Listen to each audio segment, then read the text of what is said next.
Excuse me. Excuse me. Excuse me.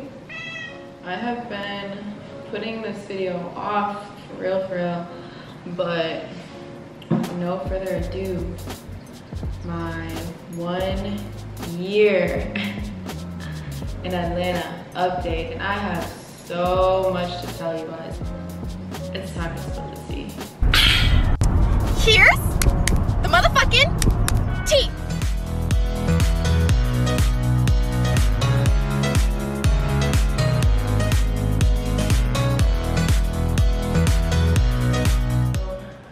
Comment below, do you normally start with good news or bad news? Because I'm gonna start y'all off with the bad just so we can end on a good note. Y'all, the car break-ins are real out here, no cap. That's one thing I heard a lot about, and let me just say it's very much so real.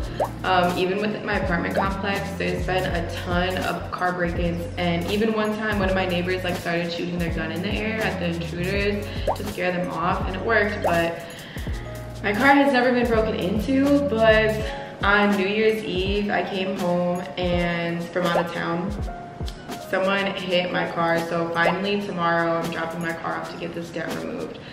So that's the thing. Ah, the ghetto. True facts. And then these are like cliche Atlanta things that happened to me. Y'all, I might have to tell a whole story time about this because I got scammed into thinking I got scammed. Huh? Which led me to getting scammed. For real. Huh? It's deep out here. Another bad thing, I definitely hit a new rock bottom in Atlanta. How am I supposed to live, laugh, love in these conditions? This is the second time in my life that I really felt like I hit rock bottom, and I had like a whole evolution within. And maybe one day I'll be able to share that story, but for now it's too soon. But it was really hard, and I definitely had like a very notable breakthrough moment. And it's still very hard. When you hit rock bottom, you know. When you are at your very rock bottom, you know. And that's exactly where I was. Another sketchy thing that's been going on. There's a serial killer on the loose, y'all. One incident was like there was a girl walking her dog in Piedmont Park. It's known to be like a nice neighborhood, well known. And she was walking her dog at night. She got killed and they like mutilated her. They like cut out her eyeballs and her belly button and stuff. And then this one that really caught my attention was this bartender had got off work and stopped at a gas station that I frequently visit, and then drove home. And it's crazy because I just released a 911 call from her bum boyfriend who watched her get kidnapped, saying like, oh, my girlfriend's getting kidnapped right now, this is crazy, I can't believe this, just watching it happen. But anyway, so she never like, she got out of her car and never made it into her house. Like a car pulled up behind her and kidnapped her, and they found her body resurfaced like a couple minutes from my house. So if you guys watched my previous videos, which I hope you did, the top 5 reasons why I moved to Atlanta, my 6-month update and my 9-month update, then you have known that I've been dealing with some anxiety, specifically around the time that it's time for me to go to bed.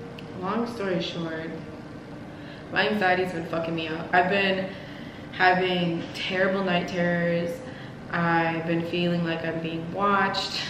Like I feel like my anxiety's turned into half paranoia and half it feels like my intuition is telling me something. It feels like a gut feeling at this point.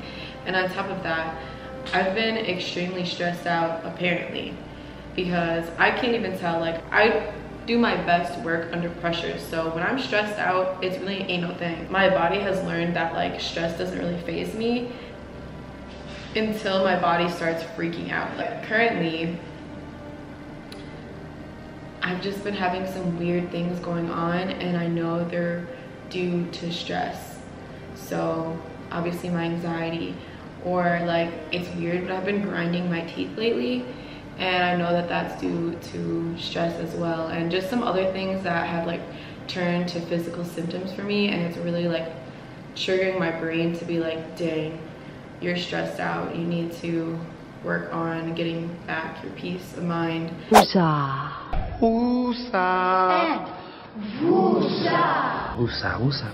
Y'all, so when I first started working at this job, Basically, I was using some type of slang. I won't go into details. However, one of the girls finally approached me and was like, hey, I just wanted to let you know some of the girls were talking and they were offended by, you know, the certain language that you were using because they don't think that you're black. Oh, hi. Wait a minute. Who are you?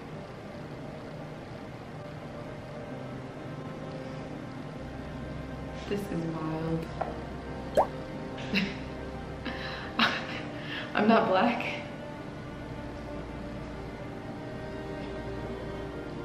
Why didn't nobody tell me? Why didn't nobody tell me I wasn't black my whole life? It's crazy because growing up, being mixed, and to clear the air, I'm black, white, and Puerto Rican. So I was never, certainly not white enough to all of my white peers and white teachers and all of that. They definitely did not view me as white. Definitely not ever white enough to be considered white. But then it's like I'm not black enough to be considered black. And you know, the Latino community has probably been the most accepting, but even then it's just like I can't win. So now we're gonna move on to the segment of good things that have happened. First off, I put God knew the mission. When I moved to Atlanta, y'all, I literally gained 30 pounds. I cannot lie to you, but I got thick. She made me stutter. And everybody has noticed, and like, I wish that, you know, he could take back like 10, 15 of those pounds, but it's just weird that I got thick when I moved to Atlanta because I literally was never like this, and it just is another affirmation of alignment for me. Like, I told the universe I want to move to Atlanta and they're like, all right, we got you. We know exactly what you need. I'm gonna go ahead and say the biggest, best thing that happened to me since moving to Atlanta was going to this conference called the Circle of CEOs. The Circle of CEOs is built off of these black wealthy influencers with successful businesses that, you know, are trying to help other people reach their level of success. And their Circle of CEOs brand is compiled of Him 500, Neo Davis, Mr. 2 Weeks Out, New Age CEO, and then Alex Good Energy. Now, after going to this conference, Alex Good Energy's story is one that really connected with me, and I never had considered the trucking industry previously, but now I since have purchased his dispatch mastery class and am currently working on starting my own dispatch services. So if you or somebody you know, I'm just kidding, but yeah, I'm gonna be getting into the trucking industry, so maybe I'm gonna try to make some videos about what that means and what that looks like. If you know someone in the trucking industry, definitely make sure you comment, tag them below so I can connect with them, because right now I'm at a point where it's time to start having these type of conversations with truck drivers, fleet owners, owner-operators, shippers, senders, brokers, all of that. We need to get my network built up in that aspect because there's so much bread in it, and I swear I'm gonna make a video on why I decided to start in the dispatch and hopefully give you guys a bunch of value. That's what I really wanted this channel to be about, and what I'm gonna transition to is more business related value. I think that while I'm starting, I kind of have to get like the basics out of the way, but definitely stay tuned for some business related videos. One other good thing that has happened this past year is I've really been able to show a lot of support to my family, and that's definitely probably what I'm most proud of. And I can definitely say specifically like my grandfather, I've been able to really show my love towards him more than ever this past year or two, and that is a huge I can die a happy girl accomplishment, along with a lot of other my family members, but specifically means the most to be able to express how I feel to him. So now, what is next for Samantha? I decided that basically I'll probably stay here for the next 5 years just to soak in all the information I can, and then I'll probably try to move out of the country from there and hopefully all my businesses will be in place to kind of run themselves. So I'm moving out of my first apartment in Atlanta, and I honestly love this apartment. Like, it's beautiful. I'm gonna do a apartment tour once I actually move for safety reasons, but it kind of like is bittersweet. But I kind of felt the same bittersweetness when I was leaving Minnesota. It was probably worse. My point is that I've been here before. You know, in my first video, I talked about how it felt to leave something good for a chance at better. And that's literally how I feel again what I'm doing right now, is I'm leaving something good for a chance at better. And I feel like that's just the chapter that I'm on right now, is leap of faith. That's what we're gonna call this next year. What else? Due to my anxiety, I've not opened my windows in the past 3 months. Yeah, that's not cute. Now lastly, this is a post I made last night onto my Instagram because I was just really feeling like crap, like I've been saying. And I said that sometimes I lose hope, but I never feel like giving up. And that's the truth, and it's normal. You know, I definitely lose hope on certain situations, but then I realized like maybe I'm trying too hard to push for something that's not meant for me, so I should just let go and trust in the universe and understand that right now it seems confusing and I think I want something so bad, but once I'm in the future I'll be looking back and be thankful that I didn't get what I wanted so bad. So if you're like me and you don't have a perfect day every day and sometimes things are rough, then I just want to let you know that don't give up. I've never considered giving up. I don't even know how to give up or what giving up looks like. I feel like this video has been very like monotone and boring, and maybe it's because I feel like I've had sad girl hours today. I'm gonna leave this basically unedited, and maybe I'll do like a second video once I'm through going through what I'm going through right now. But I really just wanted to record this video and really document things how they are, because it is hard. I'm struggling in so many ways. Oh my goodness. So sorry y'all that this has been like a Debbie Downer video, but I do still love Atlanta. I'm not leaving, I'm not giving up. I'm just got to reconstruct my life. And that's another thing, a lot of people wait till New Year's to decide to change their life, but I wake up and decide to change my life like every couple months, to be honest. We gon' be alright. We gon' be alright. We gon' be alright.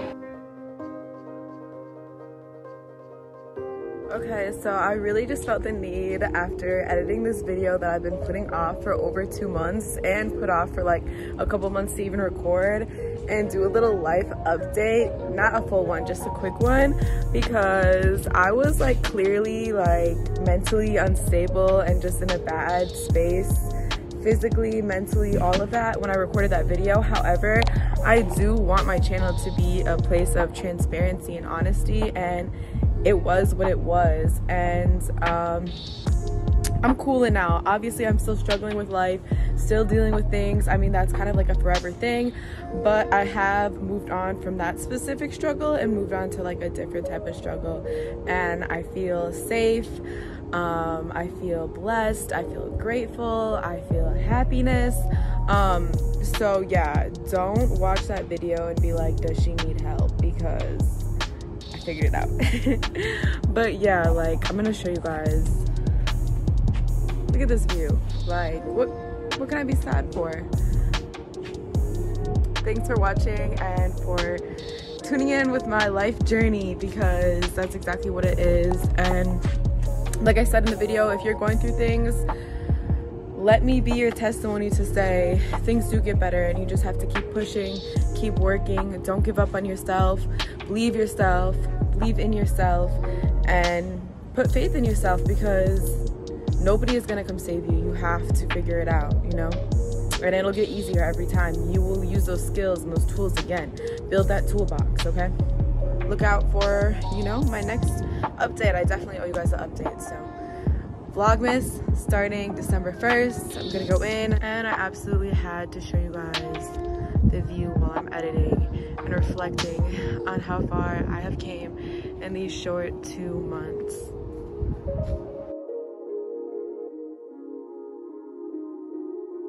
So with no further ado, this is a cheers to my 1 year in Atlanta and to not being in the same place I was last year, and the same thing moving forward to a better day tomorrow. So on to some neither here nor there updates. Oh, I wanted to start by talking about the weather. Literally, it's like hot out, but I honestly like the warmth. It's like cozy. It kind of did get cold in the winter, but it wasn't like too much. Like it got down to like the 30s. It made you like walk a little bit fast, but you're never like sprinting. Like in Minnesota, you're sprinting through the trenches to get out of the colds, but here you kind of just put a little pep to your step. I never wore a jacket. Winter was nice. Like I really didn't mind it at all. It did not bother me at all. I didn't have any expectations, but the weather really is amazing here. Right now it's the end of August, and in Minnesota we're getting into fall, but it still feels like full-blown summer here. It's still in the 90s every day. Actually, you know what I will say too? It's pretty rainy. Like when it rains for like a whole week at a time. So it's almost like the way that it snows in Minnesota is how it rains here. See what I mean? Like, look at this. Rain Wednesday, Thursday, Friday, Saturday, Monday, and Tuesday. And right now it is literally 9 o'clock at night and it's 82 degrees. Like it's still pretty hot out.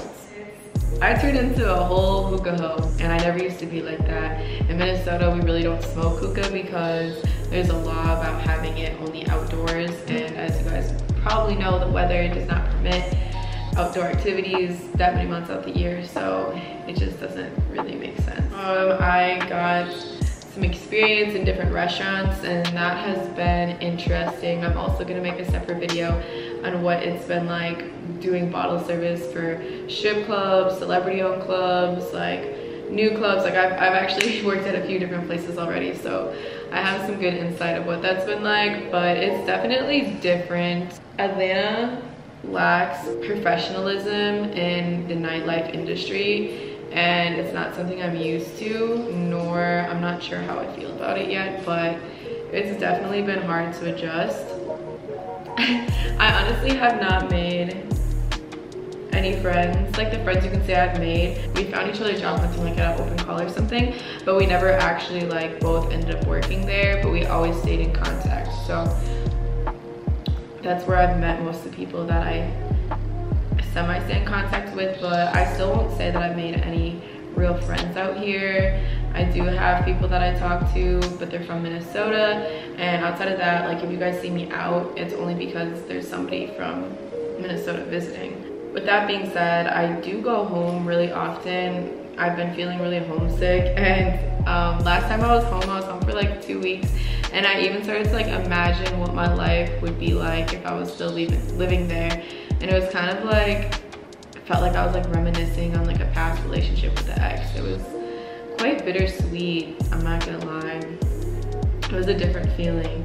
And when I am here and I'm like driving through downtown, I still like am in shock. Like I can't believe that I'm here, and sometimes it freaks me out and makes me have an anxiety attack. But yeah, I really can't believe that I live in Atlanta now, and it's been a whole year and I still can't believe that I did it, to be honest. You wanna say bye, Farrah? This is the Prada. Prada, we're moving. We're moving.